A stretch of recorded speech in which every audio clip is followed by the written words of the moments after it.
8,755 pounds, one owner, locally owned, but this thing had some travel on it. And I tell you, this is testament to the fact that you as the owner truly are the most influential factor in the shape, the condition, the cleanliness of an RV. This is a 2512 Wolfpack. It's got a 12-foot private enclosed garage. We've got a living room slide with a nice big like 3-seat party sofa, private front bed sleeping area. The folks swapped out the original backbreaker Camp King wafer mattress that nobody likes, put a beautiful residential, real thick memory foam mattress in there. It's 102 inches wide. It can fit. The folks had side-by-sides in it, and that's the thing. I'm almost ashamed to admit, this is absolutely, like, cleaner than when they took it home from Haylett RV. And I mean, tip to tail, top to bottom, inside and out. It is spick and span. And the funny thing is, you would never realize the folks that own this, they were the, like, get a drink in hand, get in the razor, and get dirty, baby. I mean, they would come back tip to tail, head to toe, muddy dirty. But you never know it by looking at the RV, because they wouldn't track all the stuff through the RV. Their hitching is included with this because they actually swapped out their Wolfpack for an Eagle bunkhouse fifth wheel. They're just going a little bit different route with their travels from here. The thing that I told them is they left the pack and they joined the flock.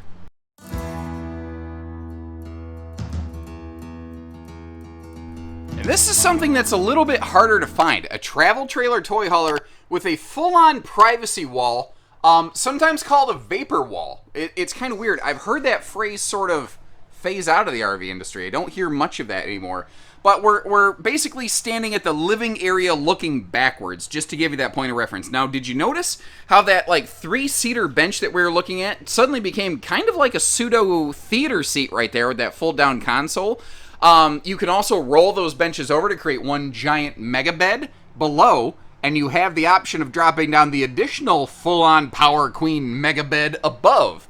Now, as we're walking out back here, you see these little kind of things hanging down. This has like a roll-down tent screen wall, so if you want to kind of privatize things, you can.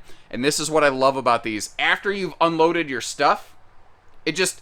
You don't just give up the garage. That was kind of the thing with toy haulers for so long. Once they unloaded your things, it kind of didn't serve as much purpose anymore. But now, you got this floating picnic table. You could have a couple chairs here. You could be enjoying your campsite. You could be, over here yelling at the kids. Because that's another thing I didn't even think to talk about yet.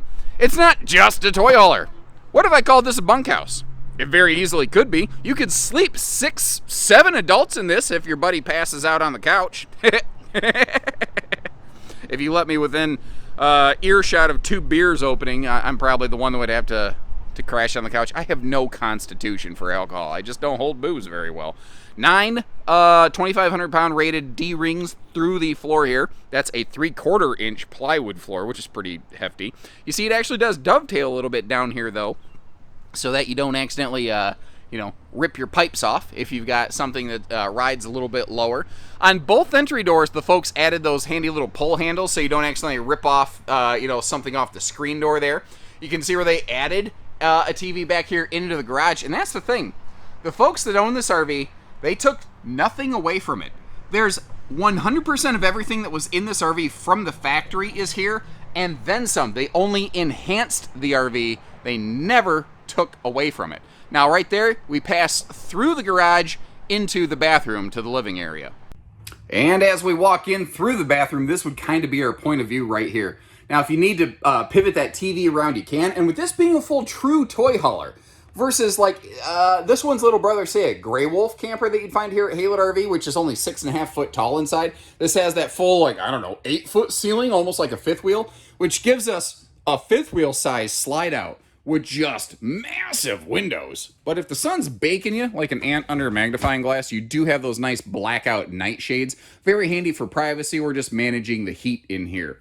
Now down below, you see that it has that kind of 3-seat recliner party couch. All 3 segments of that can extend out and recline. Technically, that's called incline and recline. Those are 2 different things I've learned, but I think we just all call them recliners, obviously. Down below here, we got our electric space heat and Tootsie toaster in that fireless place, and a shoe garage right by the door so that you can kind of keep the clutter down. And again, folks, I want to take a second just to kind of pan you around, and please acknowledge for a second and just tune into the fact that, like, everything in this, like, shines. Like I said, I'm not proud of the fact, but I do feel strongly this RV is in better shape and cleaner than when they first took it away from our facility here. And I'm, like I said, I'm not proud of that. And despite the fact that these folks came back head to toe dirty inside and out, there's not a speck of that tracked in this camper over here. It's just been impeccably well kept. Now, originally this had some funky Camp King kind of bed up here. They swapped it out for a very thick, comfy residential 60 by 80 memory foam queen. Now, because it was originally a king platform, you still see a little bit of the residual plywood down here. They did kind of shave it down a little bit. But what's nice is they did it in a way that, like, if you just walk through here at night when you can't see, you're not going to, like, gouge up your shins or your thighs or something like that.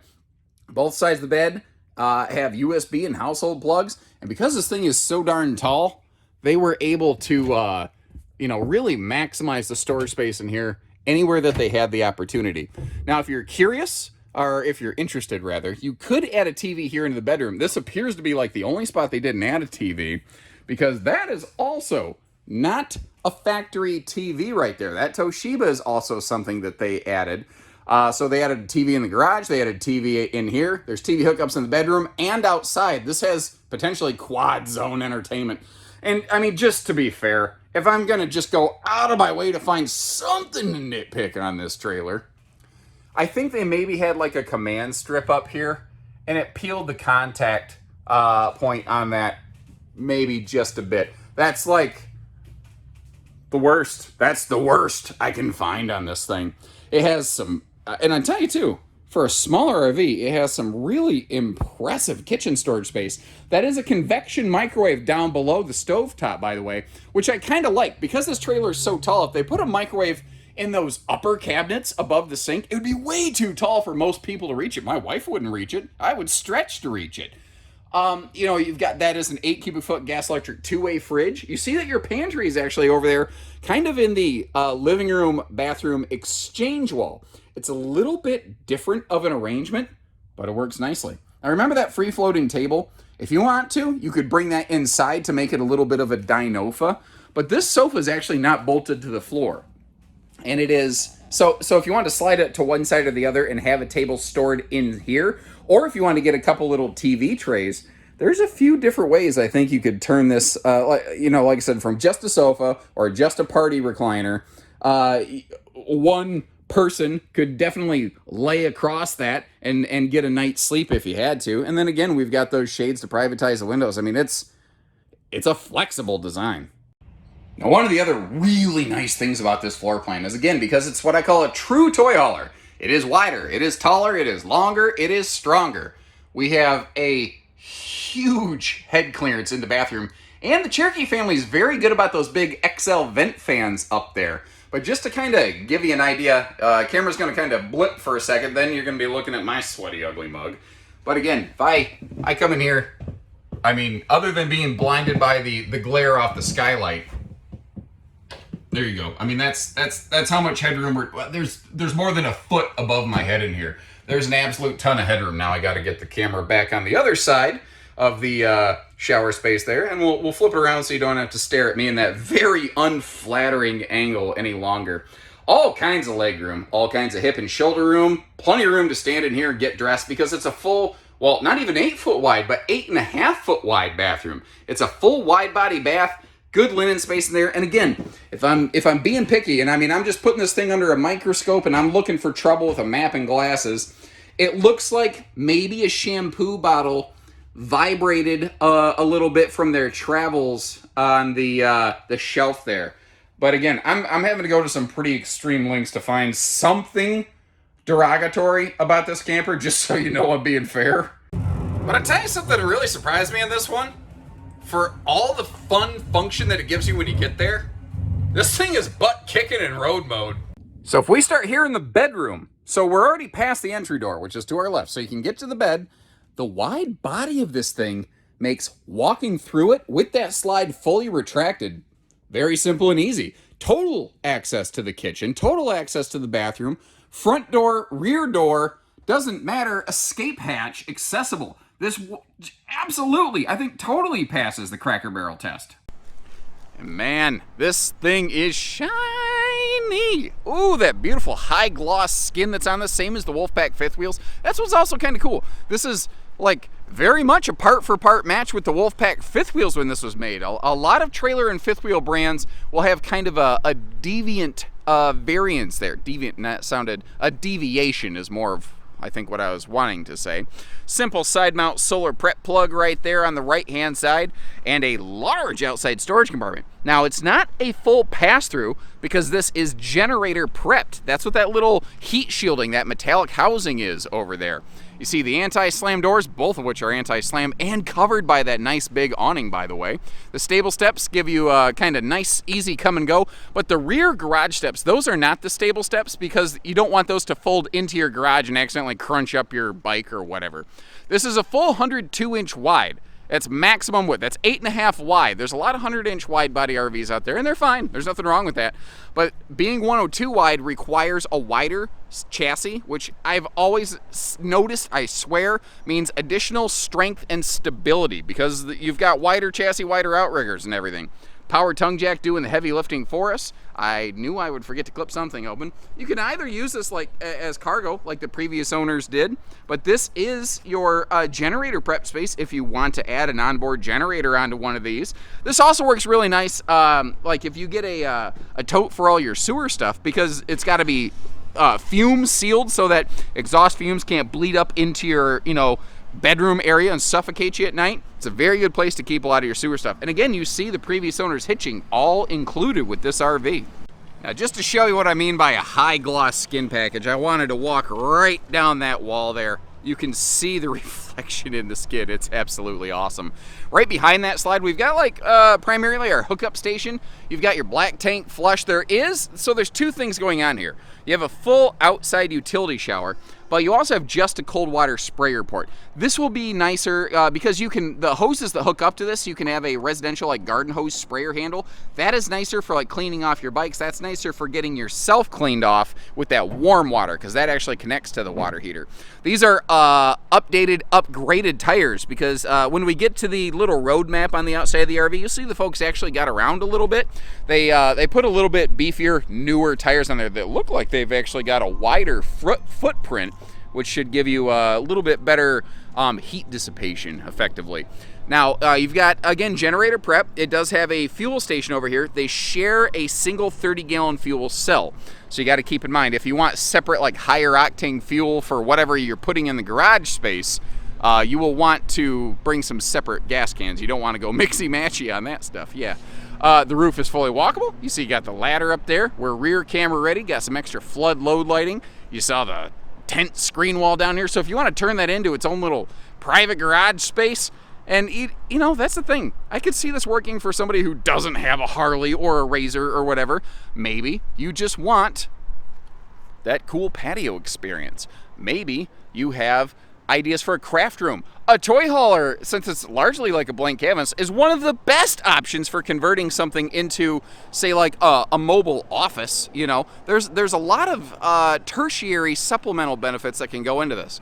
Like those, I'm really busting out those college words today, get my money out of that degree. Speaking of which, college days, the drunken uncle leash latch down here. What's funny is I'm still never really was much of a drinker. I don't have the constitution for it.